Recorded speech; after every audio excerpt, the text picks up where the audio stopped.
Gonzaga beat Davidson to go 2-1 and finish fifth in the battle for Atlantis. So what did we learn this weekend about Mark Few's team?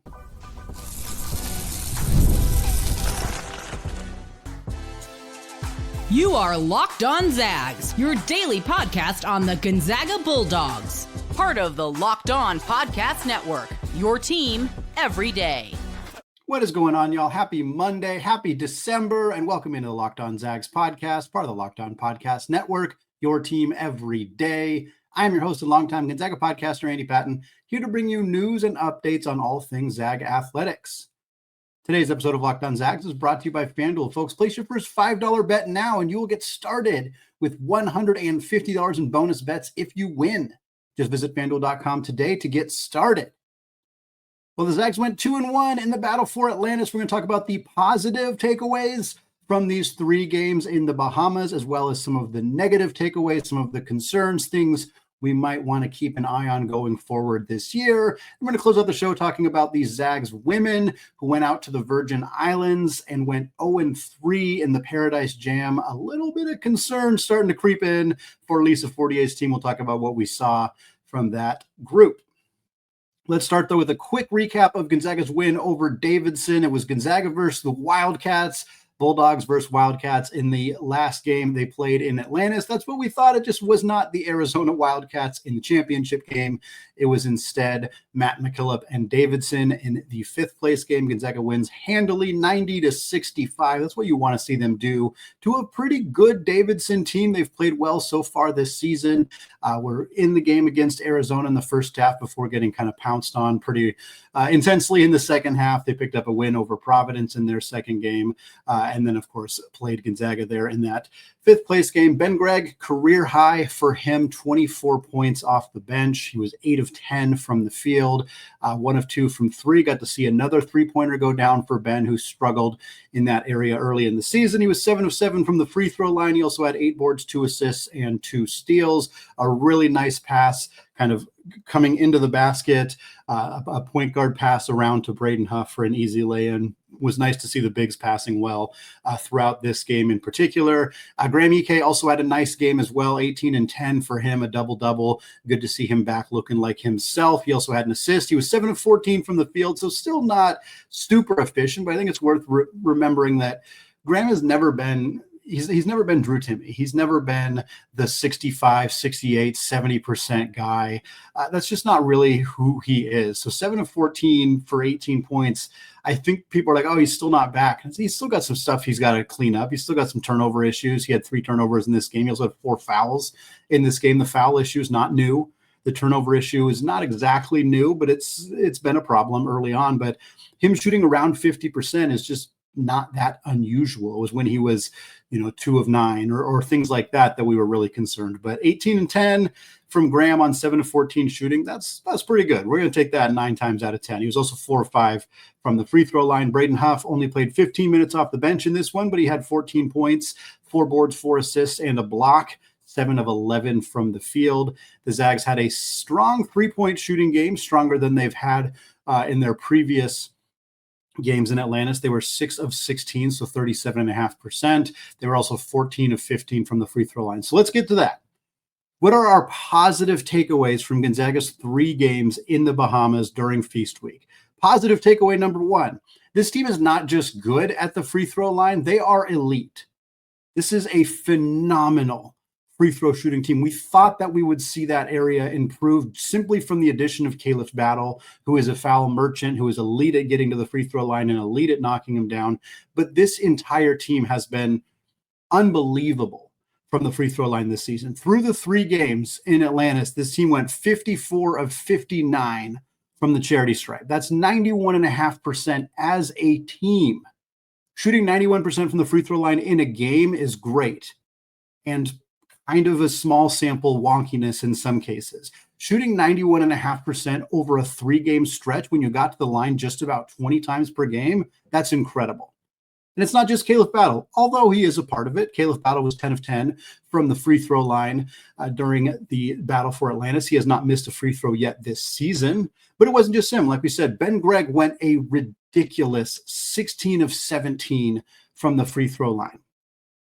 Again, for those of you who listened to the show in the offseason, we talked about Khalif Battle's free throw prowess and mentioned how he made more free throws last year than Graham Ike attempted, who led Gonzaga in free throw attempts last year. For Ben Gregg to get 7 more free throw attempts than Khalif Battle in a 3-game stretch while coming off the bench is pretty incredible. To make 16 out of 17 for anybody at any position is incredible. Huge shout out to Ben Gregg, 16 of 17. Khalif Battle, 10 of 10. Graham Ike was 9 of 11. Ryan Nembhard was 12 of 14. Michael Ajayi, who struggled in the early part of the season from the free throw line, he went 7 of 7 during this 3-game sample. The rims weren't very forgivable at the Battle for Atlantis, but from the charity stripe, Gonzaga did not struggle at all. And if that continues, that is going to be huge for them when they play close games, either in the non-conference, into conference play, and of course in the NCAA tournament. You want to have a team where 5 guys on the floor can all knock down free throws, makes you a lot harder to beat in close games. And so far, so good for Gonzaga in that area.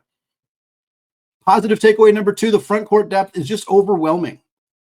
We saw some things that we didn't love from the front court, and we will talk about that in the second segment. But ultimately, even if you have foul trouble for certain bigs, even if you have guys who have off nights, even if you have, whatever issues you may have in the front court, the odds of it impacting all 4 players, fairly slim. And what we saw from Gonzaga when one or two of the bigs were having a bad night, or both bigs got in foul trouble early, is somebody stepped up. Ben Gregg had a phenomenal tournament. Not only did he have a career high in that game against Davidson, which was much needed for him to get some momentum, a positive performance for him, he was good in the other games as well. He was critical for Gonzaga against Indiana. He was big in the West Virginia game. He was a big part of Gonzaga's success in Atlantis and will be a big part of this team going forward. And it was much needed after a struggle to start the season for Gregg. Michael Ajayi had some moments. He had some not so good moments too. He still hasn't looked very consistent. And frankly, he just doesn't quite look like he is fully adjusted to Gonzaga's system. I think / I hope that it is as simple as that with Ajayi. We've seen him turn the ball over a lot. We'll talk about that.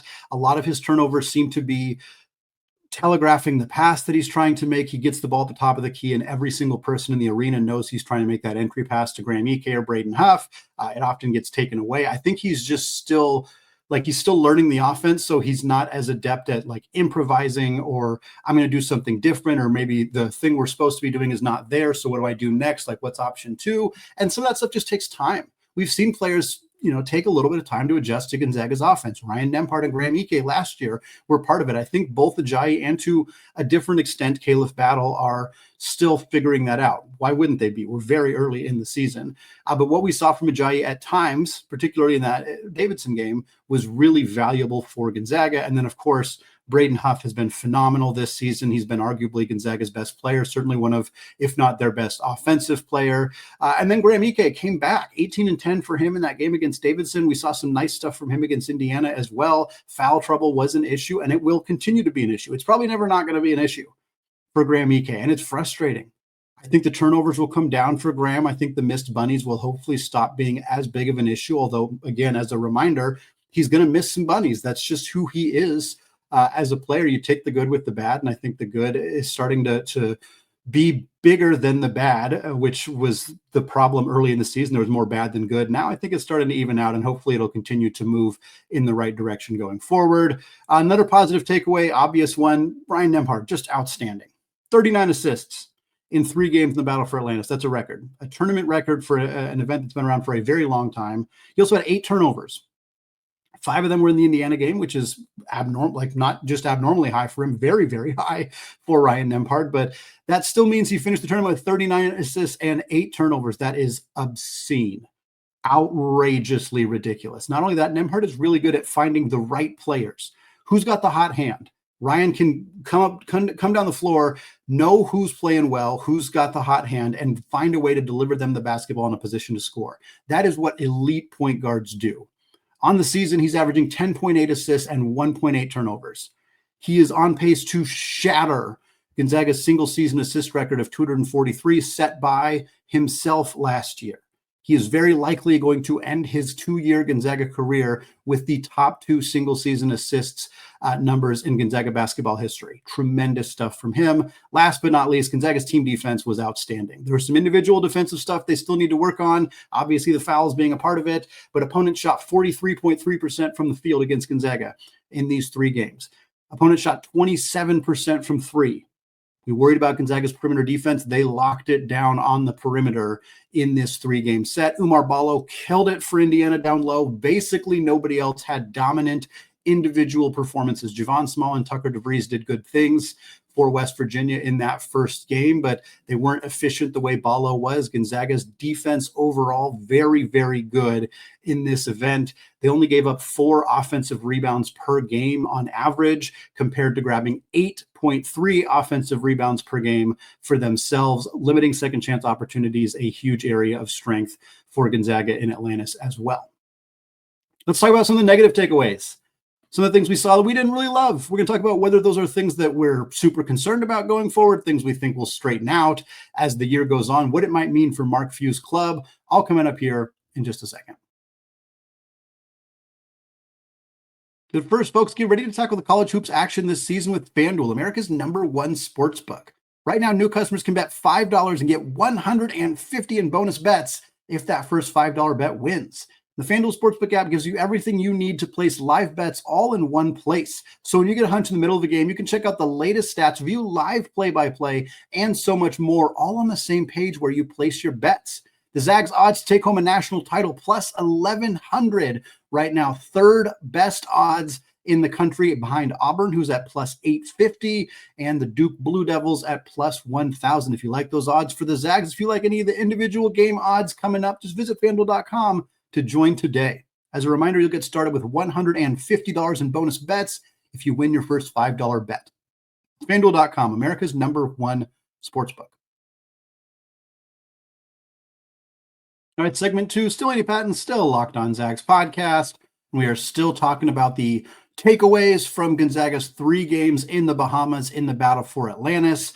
A loss to West Virginia in the opener, followed by a pair of wins over the Indiana Hoosiers, and then the Davidson Wildcats to finish 5th place in the event. Interestingly enough, and I know this is how the bracket works out, but I would rather finish 5th and go 2-1 than finish 4th and go 1-2, which is what we saw from the Arizona Wildcats, who won their first game over Davidson and then lost their next 2 games to Oklahoma and then lost to West Virginia in the 3rd place game. So they end up going 1-2 out of said event, with their only win being against Davidson. Gonzaga's in a position where they got a win over Davidson, as well as a win over what was a ranked team, what is not currently a ranked team in Indiana. Regardless, 5th place is always preferred to 4th place in these types of events. It's just a weird way that 8-team events tend to work. So for Gonzaga, saying 5th, better than it could be. Better than it could be, I think, without a doubt. Let's talk about some of the not so good things we saw in this event, though. Number 1, we talked about it a little bit already.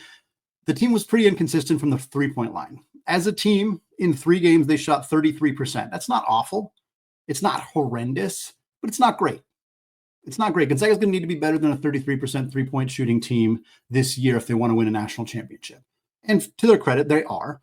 On the season, they're shooting 35.4%, and that is with the 3 games in Atlantis. So the average came down a little bit after those 3 games. Actually, probably came down quite a bit. But they've done a lot of their damage 3-point shooting against some of the inferior opponents that they have played this season. They were 7 of 21 against West Virginia in the first game. That's exactly 33%. They were 6 of 20 against Indiana. That was their worst 3-point shooting performance. And then they were 6 of 16 against Davidson, 37.5%. Didn't need to take as many of them because they could get what they wanted down on the block, but still got some nice opportunities to knock them down. Nolan Hickman was phenomenal. The rest of the team, not great from 3 in particular, but Hickman took 16 threes, the most of anybody on the team. He knocked down 8 of them, far and away the most anybody made on this team in that event. Nolan Hickman's Gonzaga's best 3-point shooter. That's not a shock. That's not a surprise. He should be leading this team in volume, but he probably shouldn't be making 4 times as many 3-pointers as anybody else on the team. But that is the situation that we found ourselves in here. Nobody else on Gonzaga made more than 2 3-pointers during the 3 games in Atlantis. Hickman was 8 of 16. Braden Huff, Ben Gregg, and Ryan Nembhard Huff and Gregg were 2 of 6, respectively. Nembhard was 2 of 4. The problem For Gonzaga was Caleb Battle, who also only made 2, but he took 15. So Hickman was 8 of 16. Battle was 2 of 15. Huff and Gregg 2 of 6. Nembhard 2 of 4. Ajayi 1 of 4. That was the spread for the guys who took 4 or more threes in Atlantis. Caleb Battle's an inconsistent three-point shooter. This is who he is. This is who he was at Temple. This is who he was at Arkansas. This is who he is now. When he's on, he can score 12 points in 2 minutes. He is absolutely dominant. He is a phenomenal driver to the basket. He is phenomenal at drawing contact. He's phenomenal at finishing through contact, getting and one opportunities. He's elite at the free throw line. He's a good defensive player. Not a great defensive player, but he is good. But he is an inconsistent three-point shooter. And stretches like this where he goes 2 of 15 in 3 games, they're probably going to continue to happen. He's also going to have a stretch where he goes a week or 2 weeks where he goes like 7 of 16 or something like that. That's just who he is as a player. It's just kind of what you get with the Caleb Battle experience. Other not so positive takeaways, foul trouble is a big issue. It's a big issue in the front court. Graham Ike and Braden Huff each had 4 fouls in games against Indiana and Davidson. It limited their ability to stay on the floor. Now, the Indiana game was officiated frustratingly, let's put it that way. The second foul on Graham Ike was part of a double technical in a situation that did not look like Graham Ike deserved to get called for the double technical. He boxed out. It was a hard box out on a free throw. Mackenzie Mbako then threw an elbow into the back of Graham Ike's head, which spawned a review, which then led them to a double technical. I don't think they would have called anything on Ike had Mbako not hit him. So the fact that he then got penalized felt a little wrong, but I digress. It is not like Graham Ike doesn't consistently have foul issues. I'm not saying that one story is what typically happens. And in fact, Peter Woodburn brought this up on Blue Sky. I saw a post from him talking about Graham Ike, how he so frequently picks up 2 fouls very close to each other. When he gets his first foul, he seems to get his second foul almost instantly. In this case, it was actually instantly in the sense that no time came off the floor. He committed a foul and then committed the double technical while that player was at the free throw line. So that was a situation where there's literally no time off the clock between his first 2 fouls. But we've seen that from Graham before. Gets a foul, gets called for a hook and then commits a defensive foul on the next possession. It's really frustrating. I'm not as concerned about Graham Ike missing Bunny as many others are. I'm not as concerned about his turnovers. I am concerned about the turnovers, but I think it's just something that he's learning how to handle getting double teamed. And I think that will correct itself as the year goes on. But the foul issues are a problem. The best news for Gonzaga is the way that Braden Huff has been playing on the bench and the fact that Gonzaga was able to go with a smaller lineup with with Ajayi and Gregg on the floor together and neither Huff or Ike on the floor. And they were able to succeed with that. They won't be able to do that against everybody. If Mitchell Saxon gets Ike and Huff in foul trouble and they go with Gregg and Ajayi in the front court against Saxon, that's maybe going to be a problem against St. Mary's, although Gregg can play bigger than his size. But it wasn't just Ike and Huff. Ajayi had 4 fouls against Indiana. Ben Gregg had 4 against West Virginia, 3 against Davidson. Caleb Battle had 3 against Indiana and 3 against West Virginia. He commits frustration fouls, which is really, really frustrating for fans and coaches and everybody when you commit a foul just because you're upset about missing a shot or whatever it may be. Dusty Stromer had 3 fouls against Indiana in just 11 minutes. Again, the Indiana game was officiated frustratingly. So that's, maybe more of a statement about those officials than anything else. But Gonzaga has great depth. They have great depth in the front court. But foul trouble is an issue. And not only because it forces you to get into your depth, which again, Gonzaga has, but it forces you to play softer. Oumar Ballo had a monster first half against Gonzaga, in part because he's just a very good player and he made some tough shots, and a shout out to him, in part because Indiana had no other offense, so they just funneled the ball through him, but also because the bigs who were on the floor, most of them had 2 fouls already. And so they couldn't really do anything other than just keep their hands up and let guys go around them and score. The amount of times we saw Ike or Huff or Battle or Stromer or anybody not play as aggressive defense as they're capable of because they couldn't pick up a foul. That is going to be a problem going forward this season if that continues to show up for the Zags. A couple other negative takeaways. The offense can get a little bogged down, especially when they can't get the ball in the paint. The transition offense is electric. Always been electric. Ryan Nembhard is a wizard in the transition offense, but in the half-court offense, When the Zags go to the pick and roll, it seems to go very well. Nembhard has a phenomenal pick and roll game with Ike, where he's rolling to the hoop, with Huff, where he's doing the pick and pop.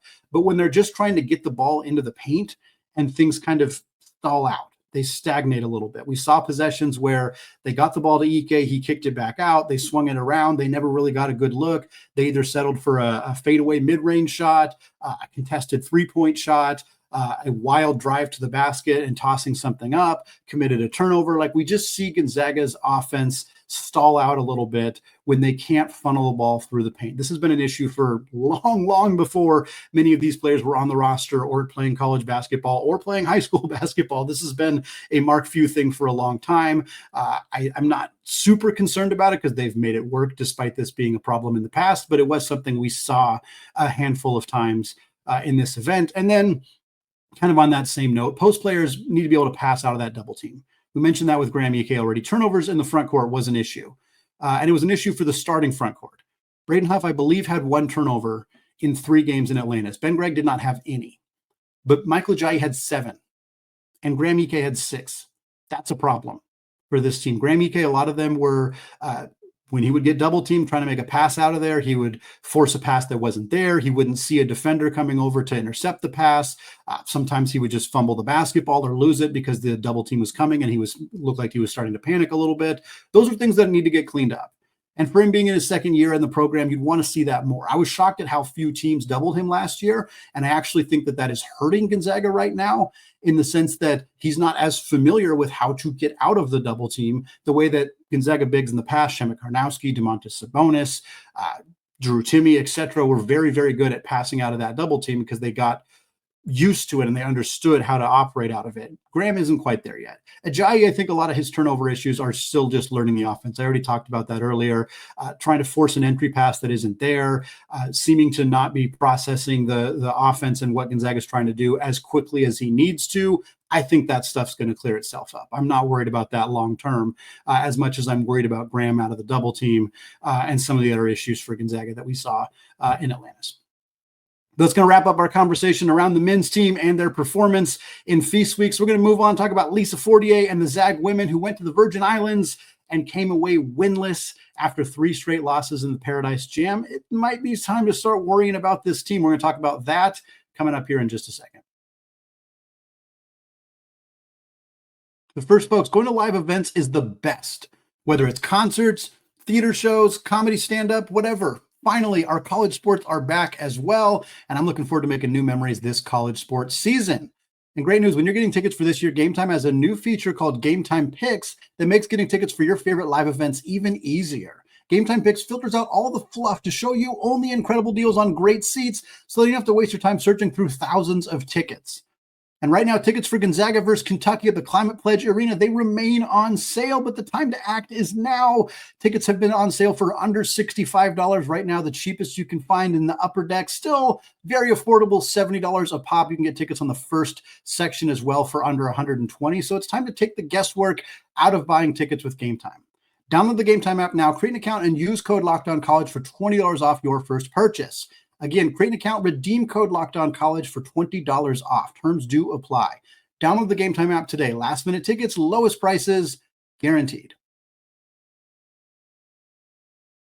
All right, folks. Segment 3, still Andy Patton, still Locked On Zags podcast. Closing out the show, talking about the women's team and their trip during Feast Week to the Virgin Islands to play in the Paradise Jam. They had 3 games.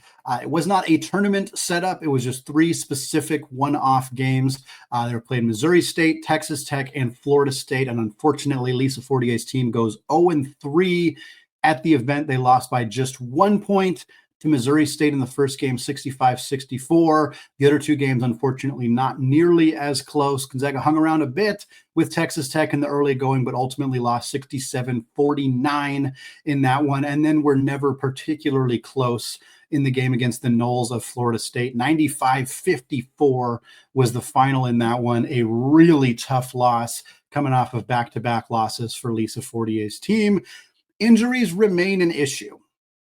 And I think if you want to have a positive take about this team in the early going, it is that they have been playing without 2 players, 3 players, and actually who probably would be big-time contributors for this team were they able to be on the floor. One of them is Tayla Dalton, a friend of the program. She came on the podcast in the offseason. She's a transfer who spent her first 4 years of her college basketball career in Moraga playing for the Gale. She believes she's the first St. Mary's to Gonzaga transfer. I believe she is correct, at least on the men's and women's basketball side. A double-digit scorer at St. Mary's for 4 years. Starter, very phenomenal guard, and she has not been able to get on the floor yet this year.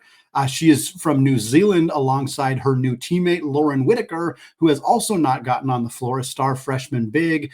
Lots of excitement and enthusiasm about what Lauren Whitaker brings to this program, and yet she has not gotten on the floor either. And then Bree Salambien, who has suffered multiple injuries in her career. In fact, last year when she suffered, I believe it was another torn ACL, she said she wasn't really sure where her career is going to go. She's on the roster. She's traveling with the team.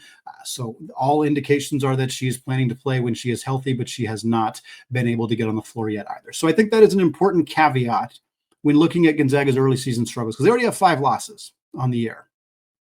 Lost to Stanford, not a bad loss there by any stretch, especially on the road. Lost to Cal, not a terrible loss, but not great either. And then now you have these 3 losses, one of them to a mid-major team in Missouri State. The other 2 were not particularly close. You never want to lose to, you can stomach losing to high major programs like Texas Tech and Florida State, but you lost by 18 to Texas Tech and 39 to Florida State. That is not going to get it done for this team. The team just didn't shoot it well. Under 42% from the field, under 30% from 3. They were 58% from the free throw line. Just did not get it done. 4 of 15 from 3 in the first game, 7 of 22 against Texas Tech, 5 of 17 against Florida State. Free throw line, they were good in the first game, 10 of 14, but then 10 of 20 against Texas Tech. That is a huge, huge problem for the team. And then only got to the line twice against Florida State, only made one of them in that one as well. Another big issue for the team, and I think highlighted it by not having a veteran point guard like Tayla Dalton. The reason Coach Fortier went out and got Dalton in the transfer portal was they wanted a veteran guard because they're losing the Trung twins. They're losing Brenna Maxwell. They knew having a team full of freshmen or young guards was going to be a problem in the turnover area, and that has been the case. 21 turnovers per game in these 3 games in the Paradise Jam, 16 in the first game against Missouri State, 23 against Texas Tech, 24 against Florida State. This team has a big issue turning the basketball over, and they're not getting enough offense from players not named Yvonne Ejim, the superstar for this team, potential All-American this year, averaged 17 and 7 in the 3 games in the Paradise Jam. But outside of that, Allie Turner, freshman guard from St. Louis, she averaged 13.3. She's been fantastic for Gonzaga so far this season. Maud Hybens, who stepped into a starting role as the kind of power forward next to Ejim in the front court, she averaged 8 points per game. Inez Betancourt, transfer guard from UConn, playing her first big minutes of her college basketball career, she averaged 7 per game. But not enough, not getting enough from the rest of the team, not getting enough from the backcourt in particular. Claire O'Connor's been inconsistent. Esther Little's been inconsistent. She's not much of a scorer. That's just not really her role.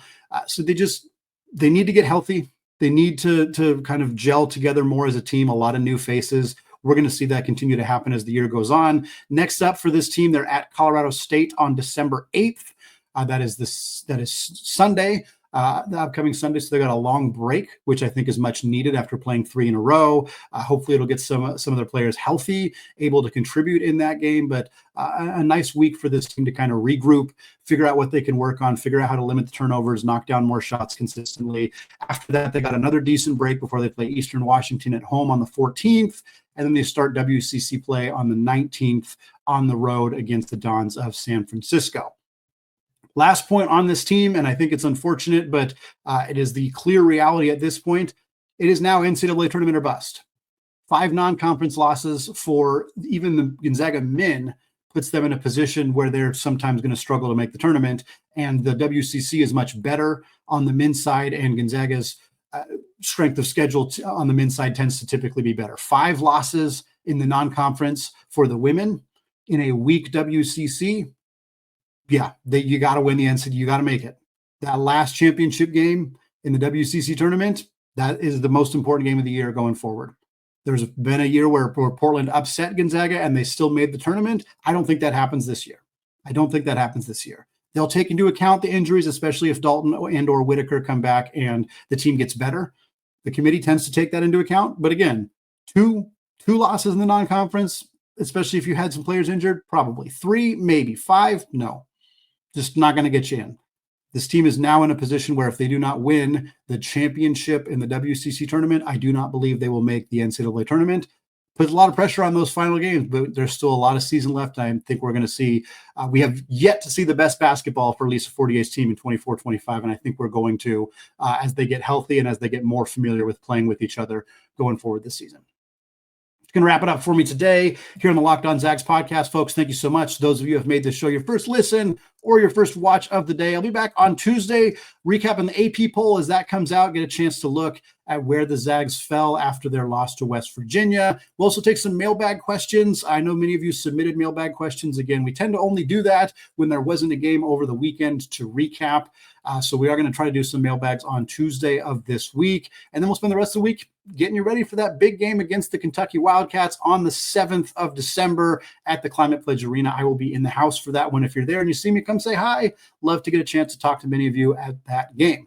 Thanks again for listening, folks. Have a fantastic Monday. And as always, go Zags.